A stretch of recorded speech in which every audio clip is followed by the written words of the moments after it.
Okay, and finally, we're wrapping up chapter 5 here with SCBA inspection um, prior to donning. Okay, so we want to check our air cylinder. How much air do you have? As a new firefighter, you also want to check the other bottles that are in there, your captain's bottle, the other firefighters. So you just want to make sure, right? So the person that goes into a fire that has the lowest amount of air, that's how much air everybody has. When I was a new firefighter, that's what my captain told me. He said, "How much air do I have?"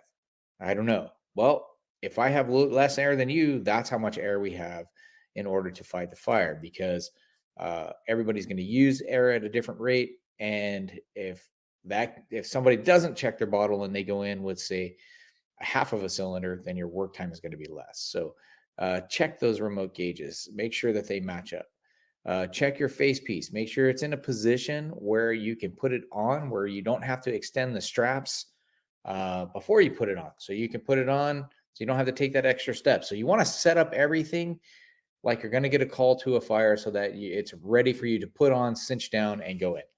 Uh, check your valve for functioning. So you want to turn your valve on. You want to pressurize your system. Detect the alarm and the pass device.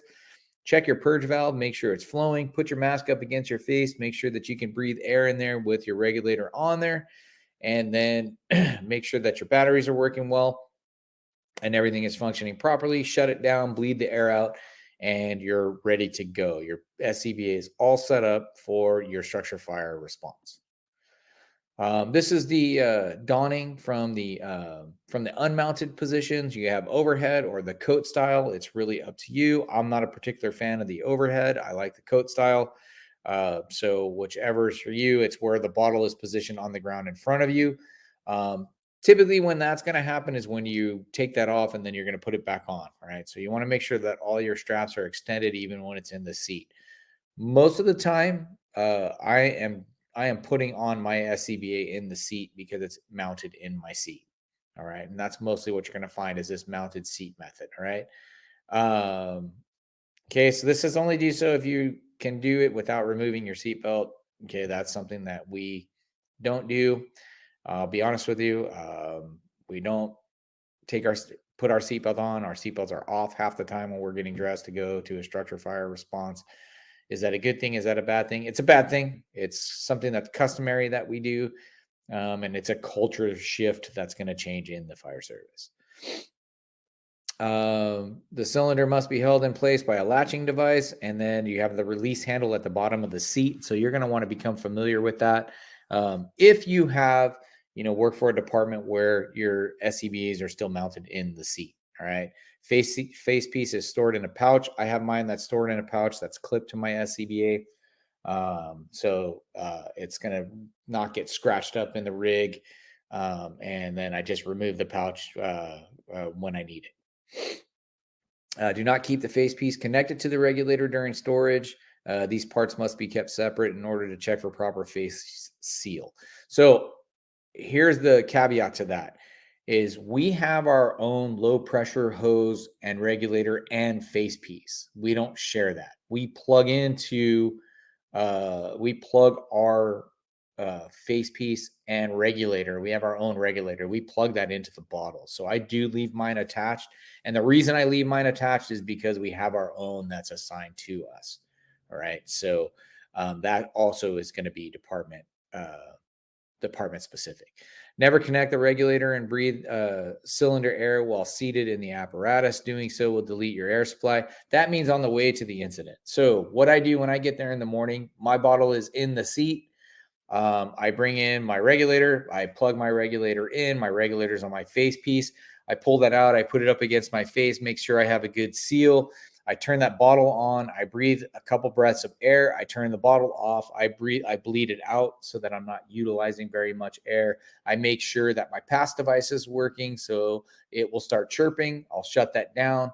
All the air is bled out. I'll shut my system down and it's set up ready to go for a fire. That's what I do. So yeah, when you're on your way to a structure fire and you're sitting there and you have your bottle on, don't start breathing air. You want to wait until you have everything set up. And then you're going to lock in and then you're going to go into your fire. Never stand to don an SCBA while the apparatus is moving. I agree with that. Standing places both you and other firefighters at risk. You could get bounced around by who's driving. NFPA 1500 does require firefighters to remain seated and with a seatbelt on at all times the apparatus is in motion. Okay, again, like I said, we don't always do that, which is all right. That's that standard. Going back to what we talked about earlier, and you get an injury doing that, and what's that workers' compensation going to look like? Is it covered? Is it not covered? All right. So again, that's a culture shift that you're going to see. You may work for a department that has the SCBAs in the outside of the apparatus already. That's coming. That will be here in your time in the fire service, maybe not my time, but your time in the fire service. It's already here in many departments, and that means you sit down, you have your turnout gear on, you put your seatbelt on, you get to the location, you take your seatbelt off, you get out, you get your breathing apparatus from an outside compartment, and then you start your firefighting operations. Right? I could even see a time where you can have no turnout gear in the apparatus, and that's because of the way the turnouts will off gas and the cancer risk from that. So I can see that happening as well in your guys' time in the fire service, maybe not mine. All right. Do not remove your seatbelt in order to don your seat mounted SCBA. I think we kind of hit that one enough. So donning from a side or rear mount cannot be done en route because it may not even be in the apparatus. Okay. Side mount or a rear mount, it requires more time. That's why some people don't like to do that. That's why it's going to be a culture shift. So we'll see what happens. Reduces the chance of slip and falls, exposes SCBA to weather or other physical hazards.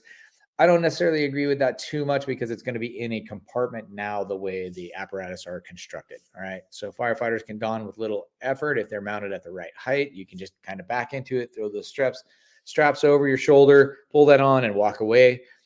Or you have to take it out and then use the coat method. Okay. So the donning steps are very similar. It's just how it's mounted. You have to account for that.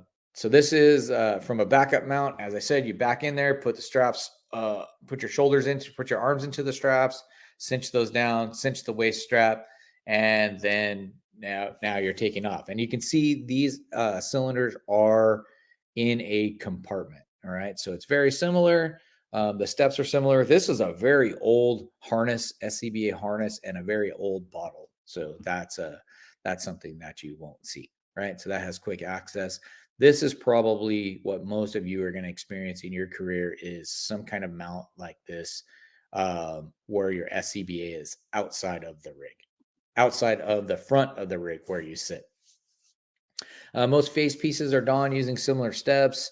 Regardless of the differences, you have that rubber harness or the seal around your face, and then the mesh skull caps, usually a Kevlar mesh on top.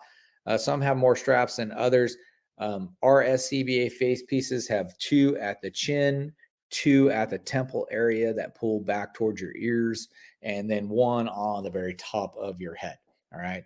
And the regulator may be attached to the face piece or mounted on the waist belt or shoulder harness. So we have our own regulators, right? And it's just a smaller piece of hose, and that actually plugs into another hose that is actually on the shoulder harness itself. Okay. So the shape and size of the face piece lenses may differ. We use the Scott pack. So those are the same. But there are other packs that Survive Air has a pack. And so there are other packs that they connect differently, but they're very similar. This is where you see you have the straps fully extended. Then you place this on your head and you pull those straps back, pull them towards your ears, towards the back of your head. And then you have the one strap on top. This is not a Scott pack design, so that's a little bit different. Then you pull your flash hood over to make sure that no skin is showing. You have a good seal, this rubber seal here around your face and your head, and that rubber seal, and then your flash hood comes up over it and doesn't cover any of your vision, but covers kind of up that plastic area there. You want to tighten your straps before you pull that flash hood over, and then you place your hand over the opening and you breathe in to make sure that that sucks to your face and you have a good seal. Okay, so that's a positive pressure seal. And this is what it looks like. All right. Check the seal, check the exhalation valve, pull the hood over your facepiece. That's how the hood goes over your facepiece. You want to make sure that no skin is showing. And then you put your helmet on, you tighten your chin strap underneath, and you can, I don't wear a shroud, but some people wear a shroud. I think when you're on probation as a probationary firefighter, you're likely to wear a shroud. It does add a little bit extra protection, but also we have our flash hood and our coat to protect us as well. Doffing, just you're out of the contaminated area. You can disconnect your regulator from your face piece. Make sure that it's not got open flow. Secure that regulator.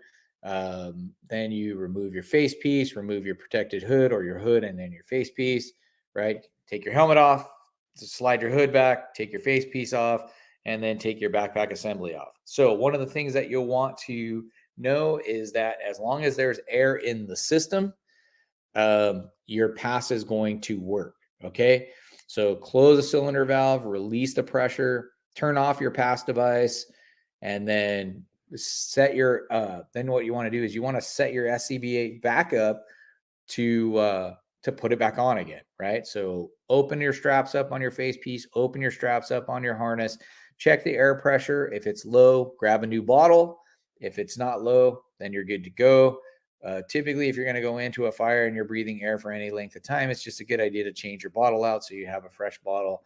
And then you're going to clean and wipe down your face piece, wipe down your harness, wipe down the cylinder itself, and then secure it back in its bracket, whether it's in the seat or whether it's a side mount or a back mount.